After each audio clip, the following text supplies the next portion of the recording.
ইরানের পারমাণবিক স্থাপনায় যুক্তরাষ্ট্রের সাম্প্রতিক বিমান হামলার প্রতিক্রিয়ায় মধ্যপ্রাচ্যে নতুন উত্তেজনা সৃষ্টি হয়েছে। মার্কিন সামরিক ঘাঁটিগুলো লক্ষ্য করে পাল্টা হামলার প্রস্তুতি নেওয়া হচ্ছে বলে জানিয়েছে নিউ ইয়র্ক টাইমস।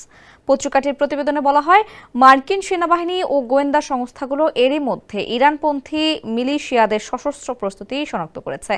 প্রাথমিকভাবে ইরাকের আইন আল আসাদ ঘাঁটি এবং সিরিয়ার কিছু মার্কিন অবস্থানে হামলা চালানো হতে পারে বলে আশঙ্কা করা হচ্ছে। আর এই হামলা হতে পারে ইরান সমর্থিত সকল সশস্ত্র গোষ্ঠীগুলোর থেকে।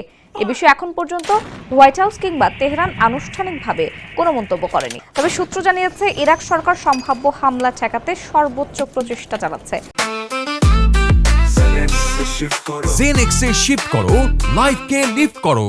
আপাতত এসব মিলিশিয়াদের নিয়ন্ত্রণে রাখা গেছে বলেও দাবি করা হয়। ইরাকের পশ্চিমাঞ্চলীয় আনবার প্রদেশে অবস্থিত আইন আল আসাদ ঘাঁটিটি যুক্তরাষ্ট্রের একটি গুরুত্বপূর্ণ সামরিক ঘাঁটি।